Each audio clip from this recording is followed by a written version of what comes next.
Assalamualaikum warahmatullahi wabarakatuh.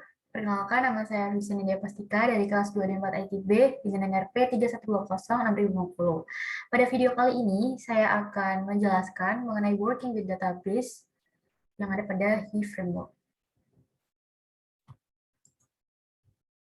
Jadi di sini terdapat JDAO. DAO sendiri ini adalah singkatan dari Database Access Object. Jadi JDAO ini merupakan dasar untuk metode pengaksesan database secara lebih advance seperti Query Builder dan juga Active Record. Jadi misal diibaratkan seperti layar, jadi di paling bawah ini adalah SQL, lalu yang di atasnya ini terdapat layer yaitu PDO, dan di atas PDO ini terdapat layer lagi yaitu DAO. Oke, jadi di DAO ini dapat langsung mendukung DBMS berikut ini seperti ada MySQL, MariaDB, SQLite, Postgre, dan juga yang lain-lain. Oke, selanjutnya koneksi ke database. Untuk dapat mengakses database, Anda harus terhubung dengan database tersebut dengan cara memberi instance dari YDB connection. Jadi, akses ke database ini juga sering dilakukan dari beberapa tempat berbeda. Kita dapat mengakses koneksi DB ini melalui YAppDB. Nah, konfigurasi di atas merupakan contoh koneksi ke database MySQL. Oke, jadi ini adalah contoh untuk pengkoneksian dari database-nya. Jadi mungkin bisa saya contohkan. Jadi ini terdapat pada sebentar. Nah, ini mungkin bisa kita tutup dulu biar rapi. Nah, di sini kita dapat melihatnya di file folder config lalu di web.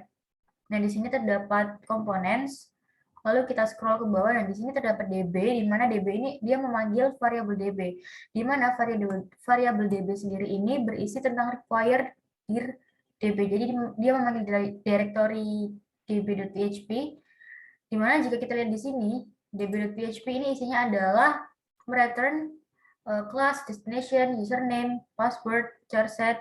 Nah, di sini untuk destination-nya ada MySQL. Jadi misal kalau kita ingin menggunakan Postgre, ini kita bisa mengubahnya menjadi PGSQL. Lalu ini hostnya adalah localhost, lalu dbname ini adalah nama database-nya, username root. Jadi biasanya yang sering diubah itu adalah ini, yang MySQL ini, lalu hostnya, dbname, username, dan juga password biasanya. Oke. Selanjutnya menjalankan SQL query. Jadi untuk menjalankan SQL query, panggil fungsi create comment dan masukkan SQL query sebagai parameternya. Kemudian panggil salah satu dari beberapa metode eksekusi yang tersedia. Jadi di sini sudah ada beberapa contohnya. Jadi ini DB, YAppDB seperti yang tadi itu untuk mengkoneksikan ke database sebelum dia menjalankan SQL query.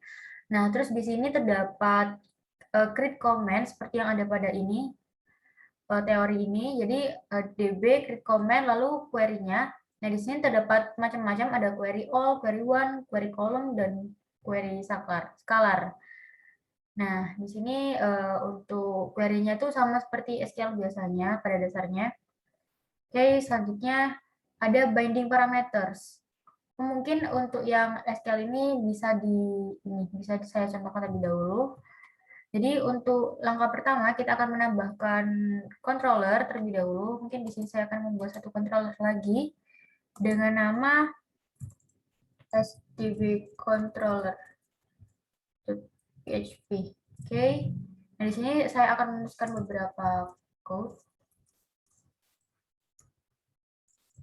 Namespace-nya ini kita arahkan ke controller.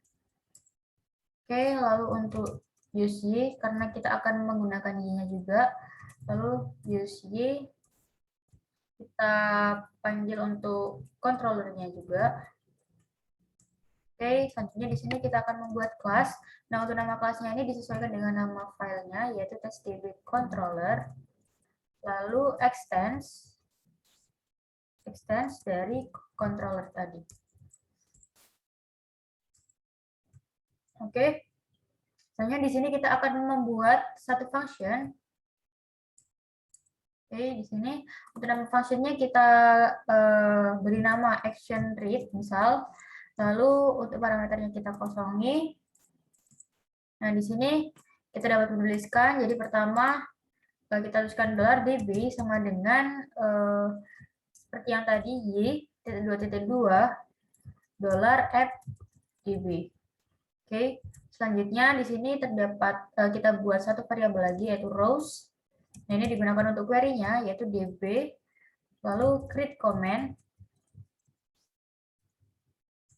Oke, lalu kita tuliskan untuk query-nya. Di sini mungkin saya akan mencoba untuk mencoba query select all from mahasiswa.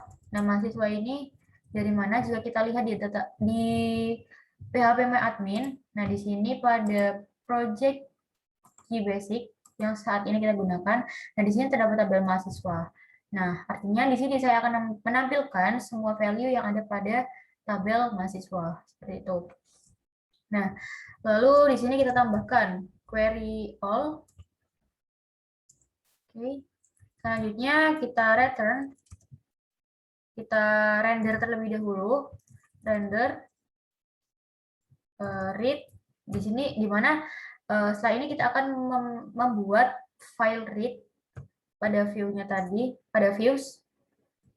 Lalu ini ada array di mana di sini terdapat rows. Kita masukkan dari variabel rows tadi.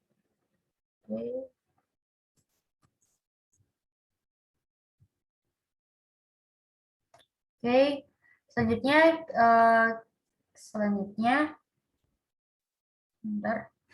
kita akan membuat satu folder view yaitu read yang sudah kita tuliskan di sini.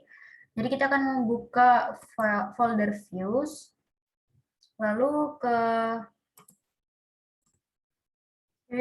sini kita akan membuat satu folder yaitu testdb. Lalu kita akan membuat satu file yaitu read.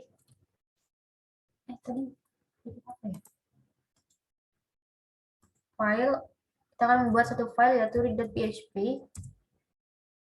Oke, dan di sini langsung saja kita tampilkan, misal ini hasil query, lalu di bawahnya ini kita akan menampilkan yaitu dengan menggunakan printr, lalu rows. Nah, rows-nya itu dari mana? Jadi rows-nya itu diambil dari ini.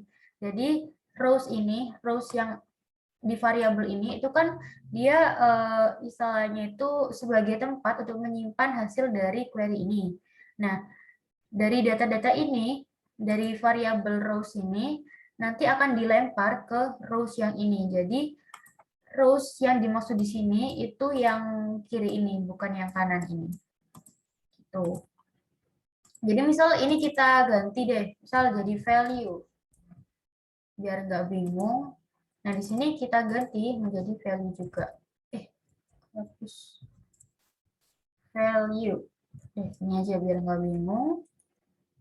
Oke, selanjutnya kita coba untuk buka localhost di basic web testdb lalu ke read.php not found. Nah, di sini sudah muncul untuk hasil query-nya. Hasil query-nya berupa array karena kita menggunakan printr tadi. Ini misal nih kita tambah satu data lagi, insert. Misal kita tambahkan siapa ya? Nabila. Ini jurusan teknik komputer. Nabila pakai H. Kita go. Oke, sudah ada. Terus ini kita refresh. Nah, ini akan mengikuti data-data yang ada di tabel kita tadi. Oke, next. Di sini ada binding parameters. Jadi, untuk menghindari serangan SQL injection, kita harus menggunakan pendekatan binding parameters. Pendekatan ini juga dapat meningkatkan performa dari statement SQL. Jadi, kita dapat menggunakan beberapa metode untuk binding ini. Yang pertama ada bind value, bind values, dan bind param. Nah, ini untuk contohnya, ini seperti ini. Jadi, di sini pada query ini terdapat binding, yaitu bind value. Sebenarnya di sini ada bind values. Untuk cara penulisannya seperti ini. Oke. Selanjutnya, oh iya, dan yang bawah ini adalah bind parameters. Bind param. Oke. Selanjutnya menjalankan perintah SQL selain query. Jadi untuk menjalankan perintah SQL selain query dapat dilakukan dengan memanggil metode execute. Jadi untuk memanggil metodenya itu ada insert, update, delete. Nah ini untuk contoh-contohnya, di sini ada update, lalu insert, lalu delete. Jadi ini query-nya tuh sesuai seperti yang biasanya. Oke, next. Mengatakan nama tabel dan kolom dalam tanda petik tukut. Ada kalanya kita perlu menuliskan perintah SQL yang di dalamnya terdapat nama tabel atau kolom dalam tanda petik. Misal kita ingin menjalankan perintah SQL select sum salary from employee. Aturan penggunaan quote berbeda antara di BMS satu dengan yang lainnya, menambah kerumitan dalam menulis perintah SQL untuk aplikasi yang database agnostik. Jadi dalam GDAO ini kita dapat mengkode nama kolom dalam double kurung kotak dan nama tabel dalam double kurung kurawal. Jadi ini contohnya. Jadi sebentar saya pindahkan. Jadi untuk nama kolomnya kita dapat menggunakan kurung kotak ini untuk ID-nya sebagai kolom. Nah, kita dapat menggunakan kurung kurawal ini untuk nama tabelnya, yaitu tabel employee. Seperti itu. Oke, saya pindahkan lagi. The next, multiple DBMS. Jadi ini untuk multiple DBMS itu biasanya kita gunakan ketika project yang kita bangun itu besar dan membutuhkan banyak database. Jadi kalau misal biasanya kita membuat project yang kecil-kecil itu menggunakan single, tapi untuk multiple ini biasanya digunakan ketika project kita sudah besar. Nah ini untuk penjelasannya. Untuk performa, kita mungkin perlu mengaplikasikan strategi bahwa penulisan data dilakukan di DBMS master, sedangkan pembacaan data di DBMS slave. Untuk menerapkan strategi di atas, Anda perlu mengatur konfigurasi koneksi database Anda seperti script di samping ini. Nah, dengan konfigurasi seperti script di samping, setiap penggunaan metode execute akan dianggap sebagai perintah write dan dilakukan pada DBMS master. Sedangkan penggunaan metode query XYZ akan dianggap sebagai perintah read dan dilakukan pada DBMS slave. Nah, ini adalah contoh untuk scriptnya. Jadi di sini ada configuration for the master. Jadi untuk konfigurasinya ada destination, username, dan juga password. Lalu di sini ada slave config-nya. Terus di sini ada list-list dari slave configuration-nya. Nah, di sini bekerja dengan database skema. GDAO menyediakan metode lengkap untuk memanipulasi objek-objek di dalam database. Jadi, ini tuh seperti kayak biasanya. Jadi, untuk ada create tabel, itu digunakan untuk membuat tabel, rename tabel untuk merename atau mengganti nama, drop table untuk remove, truncate table, lalu ada add column, rename column, drop column, alter, lalu ini ada primary, untuk primary, ada untuk yang foreign, add dan drop, create index, drop index. Jadi ini basic seperti biasanya. Nah, selanjutnya di sini terdapat query builder. Jadi query builder ini dibangun di atas GDAO. Dengan query builder memungkinkan Anda untuk membentuk statement SQL secara agnostik. Jadi untuk penggunaan query builder ini normalnya membutuhkan 2 langkah, yaitu yang pertama kita membuat objek yang merepresentasikan SQL query, dan yang kedua kita akan menjalankan metode query-nya, misal all, untuk mengambil dari database-nya. Jadi script di atas menjalankan statement SQL. Jadi ini untuk penulisannya itu rows, ini ada variabel rows untuk menampungnya, lalu query select. Nah, select lalu ada kurung kotak ini tadi sudah dijelaskan. Untuk kurung kotak ini digunakan untuk kolomnya. Jadi ini select kolom ID dan kolom email from user. Jadi user itu merupakan nama tabelnya, where ini dilakukan untuk pengkondisiannya jika ada kondisi, dengan kondisi last name sama dengan Jono. Jadi dia memilih ID dan email yang memiliki nama belakang Jono. Nah, limit ini untuk limitnya maksimal 10 data dan all. Itu query all kayak yang tadi. Jadi untuk query aslinya itu seperti ini, tapi bisa dituliskan seperti ini, di mana bind parameter last name diisi dengan teks Jono. Oke. Nah, di sini ada query select. Metode select dia digunakan untuk memilih kolom. Misal, jadi ini seperti yang tadi, select ID email, jadi dia memilih ID dan email, menampilkan ID dan email, lalu ada penulisan seperti ini, user ID, jadi ini diawali dengan nama tabelnya, jadi ini digunakan ketika kita ingin menampilkan dari lebih dari satu tabel. Lalu di sini kita dapat menambahkan alias, ID as ID user, email, atau di sini kita dapat menggunakan S itu diganti dengan tanda panah seperti ini. Lalu di sini ada concat dan yang lain-lain. Biasanya ada from. From ini digunakan untuk memberitahu dari tabel mana yang digunakan. Kalau di sini contohnya adalah user, lalu user dan post. Dan di sini ada apa itu alias. User itu aliasnya U, post itu aliasnya P. Ini untuk penulisan keduanya seperti ini. Oke. Selanjutnya where itu untuk pekondisian. Jadi di mana kita ingin menampilkan data dengan kondisi tertentu, kita dapat menggunakan klausa where. Sini where status sama dengan 1, jadi yang ditampilkan nanti adalah yang memiliki status 1. Nah, di sini ada peringatan, jangan memasukkan variabel di dalam where secara langsung karena akan rentan diserang dengan SQL injection. Berikut ini contoh yang harus dihindari. Ya, ini harus dihindari. Ini dengan memasukkan variabel dalam klausa where-nya secara langsung. Nah, ini nggak boleh dan harus dihindari. Oke. Ini ada and-where dan or-where. Jadi metode and-where dan or-where digunakan untuk menambahkan kondisi di dalam sebuah query. Misal nih, ada query where dan juga ada and-where. Nah, ini kode di atas itu akan menggenerate query berikut. Jadi where bla bla bla and bla bla bla itu disingkat menjadi and-where seperti itu. Nah, di sini ada filter where. Ketika membuat kondisi where yang melibatkan masukan dari user, biasanya ada ingin mengambilkan jika nilai inputnya kosong. Jadi ini terdapat cara untuk menggunakan filter where. Di sini ada klausanya, apa itu?